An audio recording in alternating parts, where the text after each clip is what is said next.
Inside of row 3, Cody Coughlin starts on the outside of the front row. Mike Harmon on the inside, and Coughlin jumps to the point.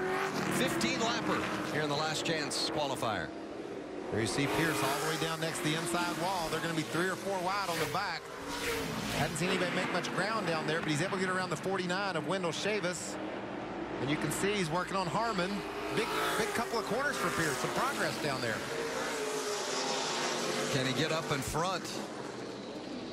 Whoa. For that third spot, can he squeeze in front of the 49 of Chavis? Check in with Chris Neville on that 63 of Bobby Pierce.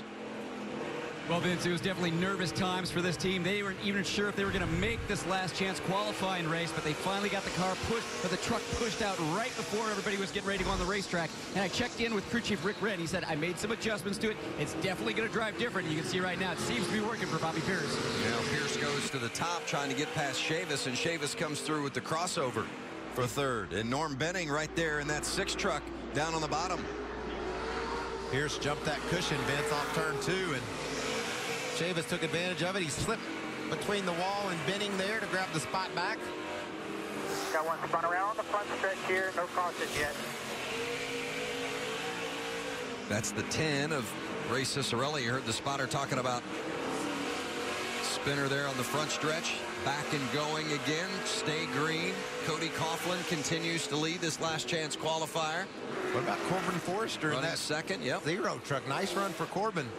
The dirt tracker from Georgia down on the bottom in the 49. That's Wendell Chavis. And there comes Bobby Pierce trying to make his way to the front. The one thing you'll notice about Bobby Pierce's truck is you see how far he's turning it to the left. And if you remember earlier when we were showing Christopher Bell's truck, he would turn it to the left and then it would come back to the right and he'd steer to the right up off the corner. Bobby's spending a lot of time steering to the left a lot further through the corner than he wants to.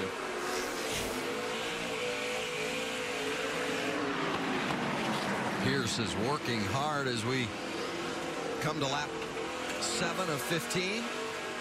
Making a little bit of progress, but Chavis on the bottom is trying to get inside of the 0 truck of Forrester.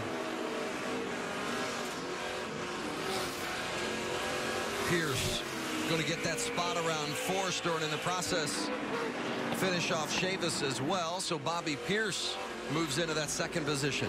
And I feel like now that he's able to run up in that high lane, up against the wall, and not have to adjust his line, now he can adjust his driving style to steering it how he wants to, braking how he wants to, and now he can start working on things. And I think you're going to see him pick up the pace and start catching the leader. Yeah, and that's a great point, Kevin. It's been a struggle all day long. Maybe he's got something now that he can learn and work with. That's the groove we saw him run when he nearly won this race 2 years ago and when he was up front last year as well. He likes to ride that rail. He likes to ride the high side all the way off the turn late. You can see how much higher he is there late on exit than the 13 truck of Coughlin, and he's making it work. He's driven up on the back tailgate of the 13. Well, the other thing that's happened today is he hasn't had a very good day. So his confidence level wasn't very high coming into this race. So every lap that he's making right now, he's starting to say, okay, I'm feeling good again. I'm starting to get in rhythm again. I'm starting to feel my truck again. And now I'm starting to catch the leader. Now I'm racing underneath the leader. So he's getting that confidence back every lap. And that's a big deal as a driver. And he's proven to us he is magic behind the wheel on the dirt. Being able to battle for wins the last couple of years.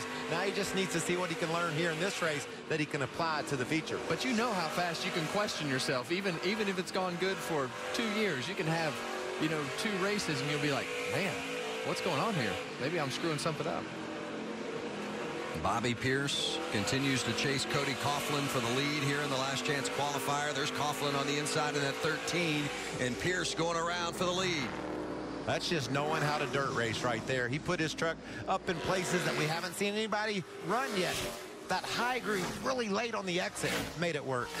Well, and the other thing that is noticeable here when you're sitting in this booth looking down at the crowd here in Eldora, these people in the grandstands here at Eldora know who Bobby Pierce is too, because when he passed them for the lead, most of the grandstands stood up and cheered. Yeah, Pierce just finished off his 3rd straight UMP Dirt Car Summer Nationals title.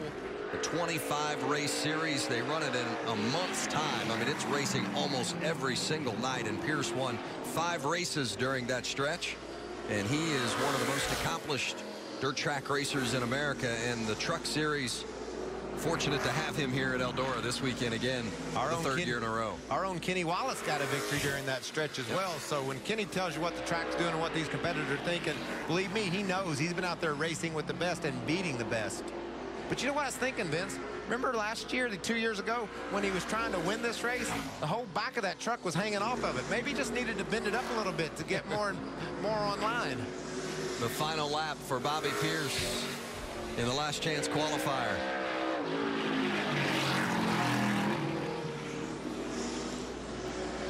Through 3 and turn 4, and Bobby Pierce gets it done. One of the race favorites has to do a little extra work going through the last chance qualifier, but he does it. And Cody Coughlin finishes second to advance as well.